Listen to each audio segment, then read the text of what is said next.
This is the Last Temptation of John podcast. I'm your host, John Salem, and I want to welcome you to the show. If you're a new listener, I'd like to point out that this is an audiobook, so I'd encourage you to go back and start listening from chapter 1. In today's episode, we're actually going to cover a lot of ground. I'm going to read 5 chapters to you. So we've got a lot to do, so let's get going. Are you ready? A new day, a new story. This is chapter 8 of my tale. It's actually finally the next day, June 9th. I'm calling this chapter, Gratitude is an Art. But if you think I'm happy, you're mistaken. At long last I awoke. It was nearly 10 a.m. my time, and a cardinal was chirping just outside my bedroom window. "Shut up!" I screamed at the red-smocked bird before pulling a pillow down over my head. To no avail. Hell, it's time to get up anyway.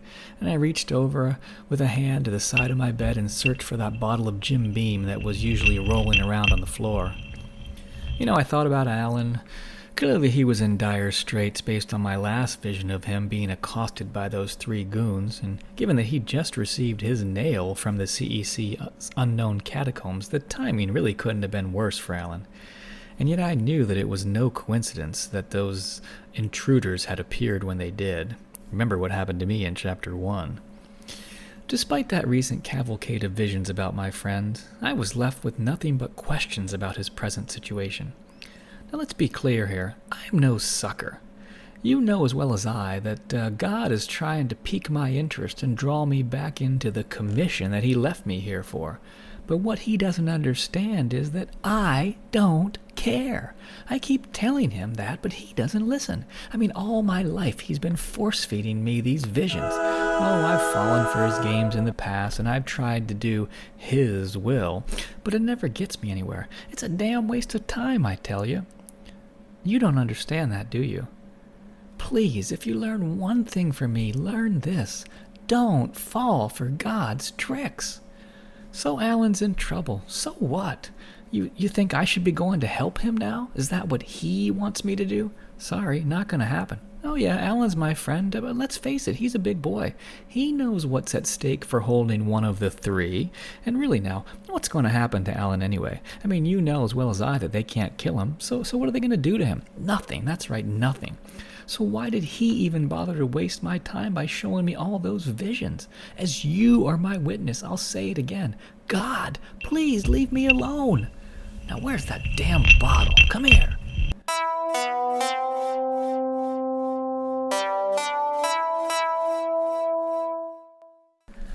I can't believe you came back for another chapter. All right, well, this is John again. We're on chapter 9 of my tale. The date is actually June 10th. Look at that, we're moving along very nicely. I'm going to call this chapter Men of Renown because I'm about to introduce you to 2 new characters. Naturally, I didn't get my wish. Yep, the next day, the big guy forced yet another dream upon me. And so it was that hope and hopelessness continued their eternal struggle in the forms of the prophets Elijah and Enoch. Oh boy, whenever I get a vision of these 2, it's always a bit melodramatic. Sorry. Just remember, I have no control over this vision. "Our captor is the great deceiver," wailed Elijah, sitting in a pool of his own filth. "The brother I warned the world about. Yes, it is him." "He is not whom the world believes him to be," Enoch replied stoically. Now, as you might know, Elijah and Enoch were once men of renown, blessed amongst all. In fact, if you've read your Bible, then you know that when they walked upon the earth, neither of them had tasted death, but instead both had been taken up to heaven without ever experiencing the grave. Even after they had passed from this world, many tales were told about their greatness, and the memory of each had inspired believers for thousands of years. And all the while, both Elijah and Enoch had enjoyed the splendor of the afterlife. But then, some 3 years ago, I began to get visions of how both were sent back to us on earth and instructed to fulfill a new mission, to prepare the world for the great and dreadful coming of the Lord. And despite their previous experience with heavenly assignments, when they both returned to this world, I could immediately see that both men quickly discovered that the peoples of this age were much different than those who they had influenced in the past, and so the two prophets floundered. For over a year I had watched as they were unable to find anyone willing to place faith in what they had to say, and so the world missed out on much of what the prophets first spoke and the prophecies they made. It wasn't really that important anyway, trust me. Also, in defense of the rest of the world, Elijah and Enoch both looked like a couple of bums panhandling for money rather than some divine prophets proclaiming the coming revelation. I mean, Elijah ended up in the hill country of Romania and Enoch in Southeast Asia. How that happened, I'll never know, and I'm sure they didn't either. Nonetheless, both men wandered around trying to find disciples to heed their words. It didn't help that the prophets clung to their former hygiene habits of the Old Testament, nor that they spoke ancient dialects that the people of the lands they traveled in couldn't understand. But I guess the man upstairs didn't think about that, did he? I mean, seriously, when you listened to some of the stuff they were sprouting, you couldn't even understand them, so it's no wonder nobody listened to them. Even still, I continued to get visions about Elijah and Enoch, who I called the two witnesses in the book of Revelation. And the more I watched, the more I could see that both prophets were not reacting well to their visionary experience. Specifically, whenever they got a vision of their own, it clearly incapacitated them. I watched them try to resist when the visions hit them at first, yet their efforts, like mine, were futile. They had no choice but to accept what God was sending them. Powerful images force-fed into their minds, an unwelcome miasma that they had no choice but to regurgitate to any who would listen, yet few ever did. But then, some 2 years ago, I began to get intrigued because I saw that both of the prophets were discovered. Each was taken in by a mysterious man whose identity I could never quite make out, yet it was clear that this man had correctly identified the seers as the heavenly witnesses they were. However, it was also clear that this new acquaintance was no friend of the prophets, for he put them in shackles in a secret location. Even worse, the captor blinded them by gouging out their eyes. Then he dressed them in sackcloth and forced them to live in filth and squalor. Yet even then Elijah and Enoch prophesied, for they had no choice. And so, as it now stood for the prophets, today was no different than yesterday, and promised no hope for tomorrow, and in that regard I felt akin to them. Yet as I looked upon them today, I saw them huddled next to one another upon the cold stone floor of the dark cave that held them. Yes, although prophets, they were prisoners, and after many months in this place, both men were frail and gaunt. Yet still they didn't protest about their conditions, for I knew that neither had a mind made for this world. Instead, their only purpose was to speak about the knowledge of what was to come, and in this capacity there were none on earth who could match their tales. No, not even me. Unfortunately for the world, no one recognized their talents until it was too late. Correction, their captor did, for it was he who had arranged to have cameras record their every word and action. Thus, while Elijah and Enoch continued to speak about that which they saw in their mind's eye, what they did not know was that they were involuntarily spewing forth God's wisdom to a man whom these divine messages were never intended for. "He holds the 7 stars captive," Elijah bellowed. "Even Smyrna and Philadelphia?" Enoch asked. "All 7 are his," Elijah bellowed. "Then he will rule over the nations with an iron scepter." Enoch pulled downwards on his face, stretching open the barren caverns of his missing eyes. Meanwhile, Elijah writhed on the floor. "Any who oppose him will be dashed like pottery." At that, Enoch rose up and began to twirl. "A great battle is coming!" "It has already begun!" Elijah tore at his skin as if trying to cast off a burning blanket, and still their torturous visions continued. But thankfully mine ended.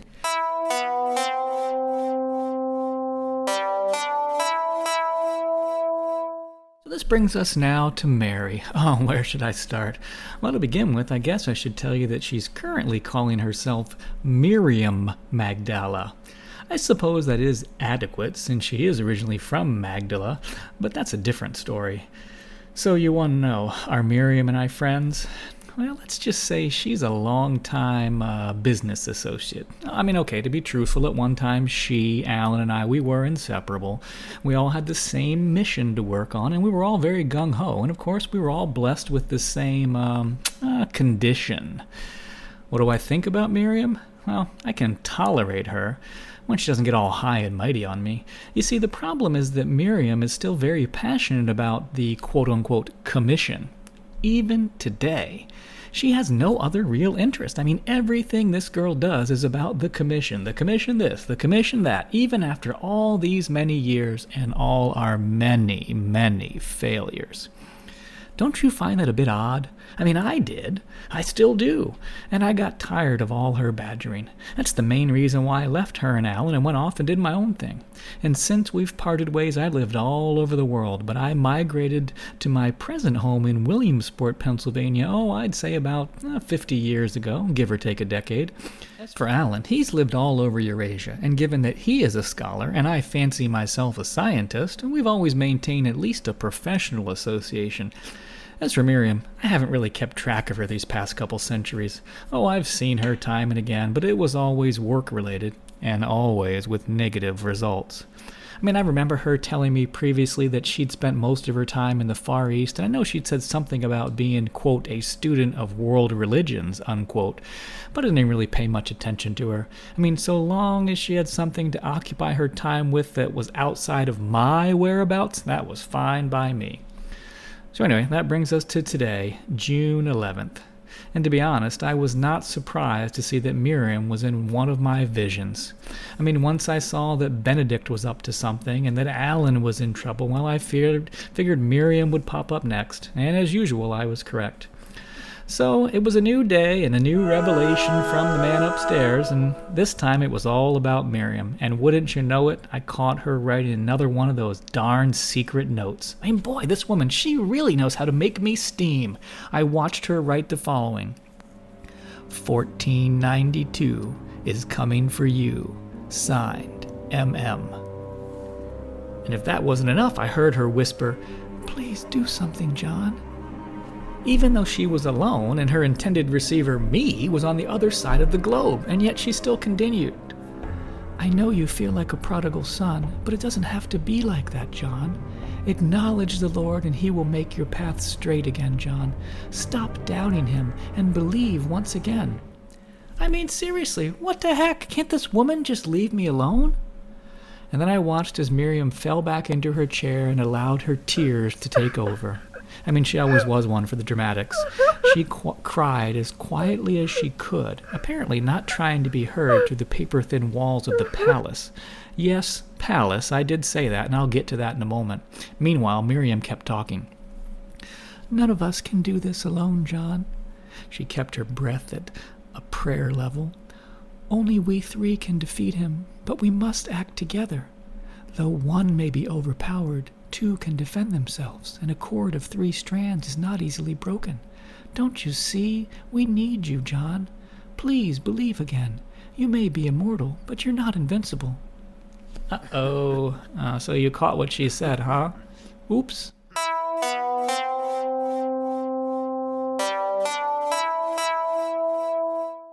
Okay, listen, I know you've got questions, but first let me do some housekeeping, all right? This is chapter 11 in my diary.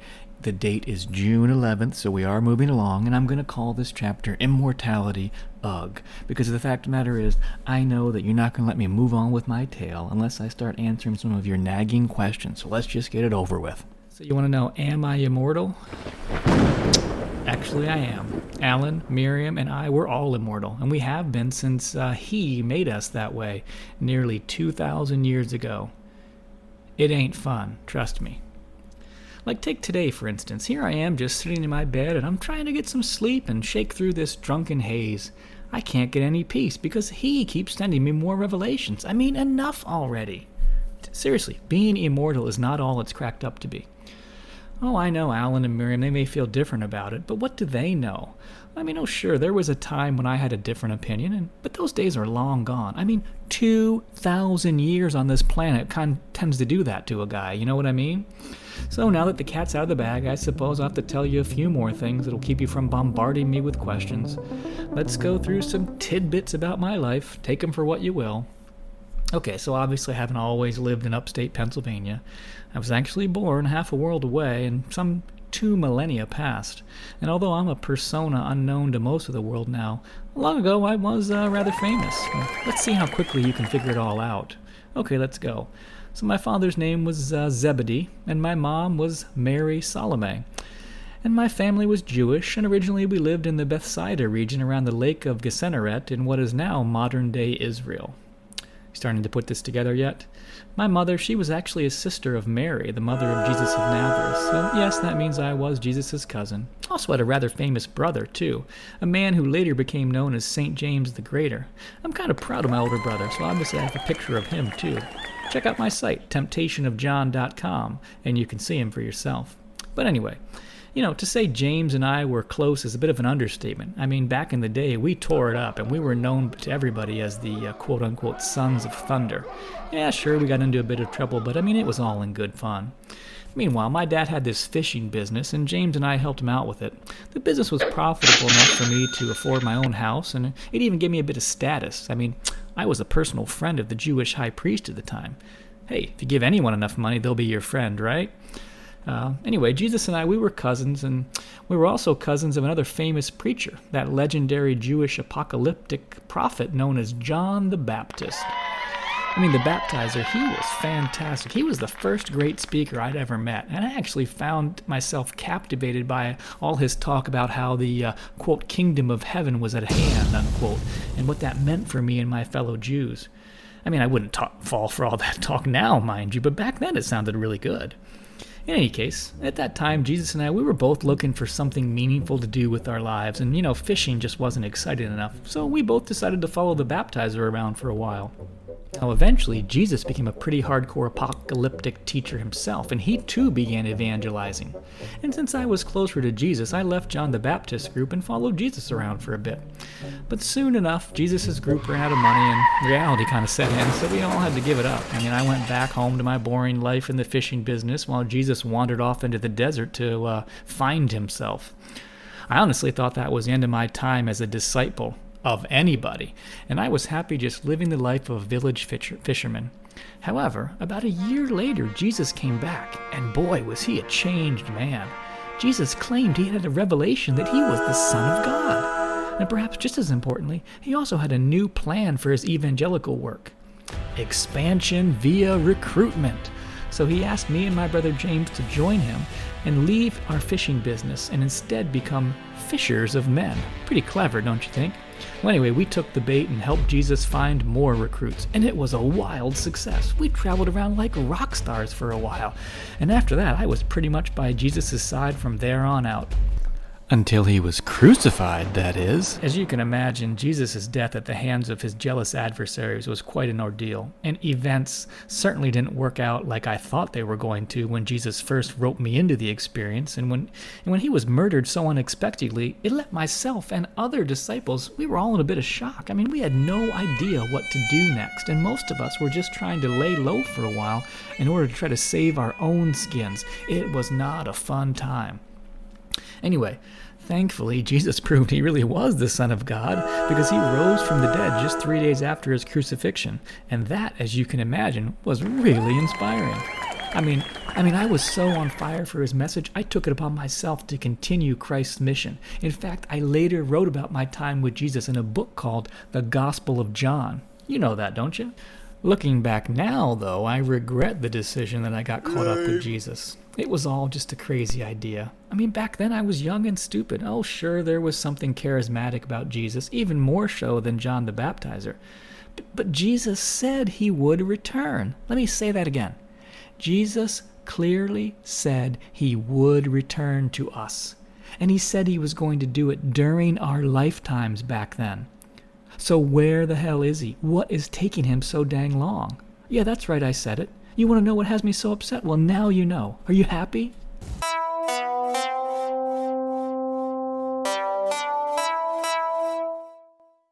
Okay, so maybe I got a little bit carried away at the end of the last chapter, and I took a break, I had a beer, I calmed down, and, now I'm ready to continue my tale with you. So, it's still June 11th, but I'm feeling a little bit better spirits here now, and so this is chapter 12 of my journal. I'm calling it The End Is Not Near, and I'm going to continue kind of giving you more of my backstory for those of you who are interested. You ready? Okay, so as you know, my gospel wasn't the only book I wrote. I was also the author of numerous other books, including the Epistles of John and the book of Revelation. Yeah, I think that's kind of applicable to what we're talking about today, huh? But in fact, I actually wrote quite a few other books over the last 2,000 years. Always under different pen names, of course. Unfortunately, most of those are books that history has forgotten. What's that? You heard a rumor that I didn't actually write the book of Revelation? Listen, that is a rumor, and it's a total crock. In fact, if you go to my site, thetemptationofjohn.com, you can read an article I wrote about it. But listen, save that for another time, because I don't have time to get into all that now. The fact is, I did write that book, and you'll see by the knowledge that I'm sharing with you.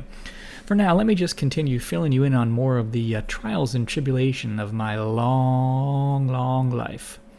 What's that? You say you heard enough? Well, too bad. Listen, once you get an old man talking about the past, you can't get him to shut up, so you're just going to have to bear with me. Otherwise, you can skip ahead to the next chapter. It's your choice, champ. Anyway, where was I? Oh yeah, I was talking about how Jesus made all these grandiose claims about returning for his second coming and doing it quickly. So what the heck happened? Did the guy forget? You got questions. I got a lot more. You may have heard that I was once known as the, quote, disciple that Jesus loved, end quote. And that's a moniker I despise now. Why? Because Jesus died nearly 2,000 years ago, and I can't understand how I could be so beloved by him and yet still be left here to rot. Listen, all this is making me so tired just thinking about the past. Where's my Bible? What, you think just because I drink and cuss I don't read the good book anymore? Sorry to disappoint you there, sport, but I'd wager my knowledge of the good book versus yours any day. Now, have you ever read the book of Job? If you're not familiar with the classic, I encourage you to maybe check out a couple YouTube videos on it. I hear there's a pretty funny one from South Park. It's a bit tongue-in-cheek, but if you ask me, it ain't far off the truth. The fact is that as far as Job was concerned, life sucked. And that's how it is for me now, too. Let me sum it up all for you with just a few verses from Job, chapter 3, verse 20 to 26. Here it goes. Quote, "Why is light given to those in misery, and life to the bitter of soul, to those who long for death that does not come, who search for it more than for hidden treasure? For my groans pour out like water. What I fear has come upon me. I have no peace, no quietness, no rest, but only turmoil." End quote. Now, whenever I read those verses, bitter tears trickle down my cheeks, for I know that my own dream of death will elude me today yet again, as they have every day for the last 2,000 years. You see, friends, I am a man without hope. All my dreams ended the day Jesus made me immortal. As is my wont at times like this, I can't help but engage in a bit of morbid self-pity. So come with me as we flip through the pages of our Bible, and let's go to my gospel, the Gospel of John, chapter 21, verse 22. "And Jesus answered, 'If I want John to remain alive until I return, what is that to you?' End quote. Now let's be clear on something here. When I wrote that verse, and I did, I had no idea that Jesus had already made me immortal at the time. And yet, the rumor was out there by the time my gospel first appeared on the scene, and that stubborn legend about my immortality only grew over time. Now, as you may know, other books have since been written about the subject of my immortality, even after I, or at least my original identity, had long been lost to history. Are you familiar with the Book of Mormon, chapter 28, verse 4 through 7? Or what about the book called The Doctrine and the Covenants, section 7, verses 1 through 3? If you go look at those books and you read those verses, you'll see that both of those texts support my immortality myth. Of course, it's not really a myth. And yet, as I think about the authors who wrote those lines, I can't help but wonder, What, so Jesus read my mind at that time, huh? And these writers think that I actually told him that it was my desire that I wanted to live forever? How could those charlatans know that I really said that or what I felt? It's not true. Okay, I mean, if we're being honest here, I'm not really sure anymore what I actually did or said 2,000 years ago, but at least I don't quite remember it like that. I just wanted to live until Jesus returned. I mean, is that really so bad? And let's not forget something here. Jesus was giving us all the impression that his second coming would be happening pretty quickly. So you can imagine I'd want to be alive to see that big event, right? I mean, look, he said, "I am coming soon," and he said it directly to me. How could I not believe him? I mean, I thought he'd be back in a few months, maybe a year. Certainly no more than 5 or 10 years. Definitely not 2 freaking thousand years. Believe me, there is no way I would have asked to be cursed with immortality. Who would be so stupid? It's terrible. Yet immortality is my fate now, as it had been back then. As for the rest of my story, if you must know, after Jesus left us, my brother James, Simon Peter, myself, and a few others worked hard in the Judean region for about a decade or so. We were trying to establish a new branch of Judaism called the Way. Eventually, our little sect classified itself as the new religion of Christianity, but back then, my friends and I, we never intended to start a new religion. We simply wanted to perfect our Jewish faith. For I was born a Jew, and I had intended to die as one. Of course, the problem for myself and the rest of Jesus' Jewish followers was that unlike most Jews, we believed, back then at least, that Jesus was our long-promised Messiah, and that the end of the world was close at hand, mainly because that's what Jesus told us to believe. Unfortunately for us, the end never arrived, and Jesus himself never came back. Me and my friends had soon caused such a stir in Jerusalem that the Jewish leader at the time, one Herod Agrippa, he began to persecute us to such an extent that we had no choice but to scatter to the 4 winds. So I left my home and traveled throughout Asia Minor, still continuing to preach Jesus' apocalyptic message. Eventually I ended up in Rome, but the authorities there didn't take too kindly to my end of the world is nigh fodder that Peter, Paul, and I were spreading, and over time we were all arrested. So they murdered Peter and Paul, and I was supposed to be executed in Rome too. In fact, they plunged me into a vat of burning oil right there in the Colosseum. I mean, if you see the pictures of it, it doesn't look like much fun, and believe me, it wasn't. Too bad for the Romans, because I didn't suffer a scratch, and on top of that, 2 things happened.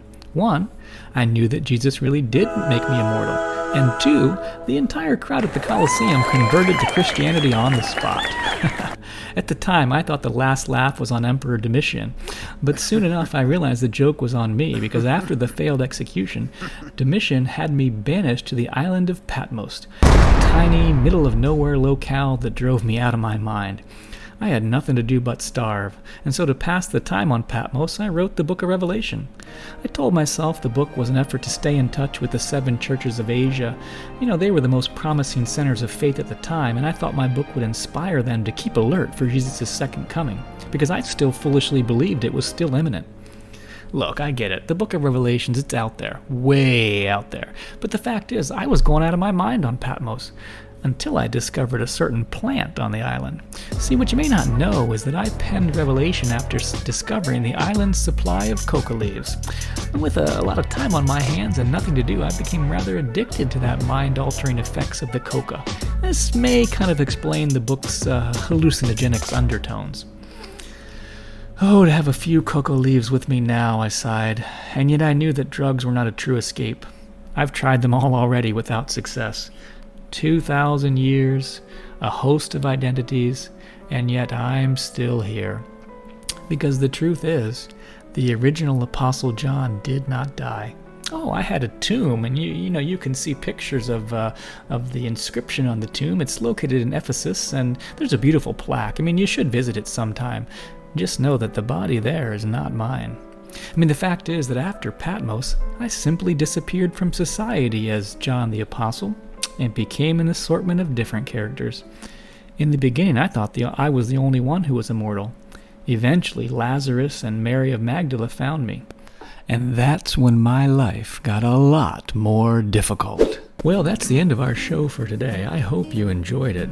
Now be sure to visit our website at temptationofjohn.com, where you can read the full text version of this chapter, get access to exclusive interactive media content only available online, and go behind the scenes with additional references about the Apostle John, Mary Magdalene, the Antichrist, the Book of Revelation, and much more.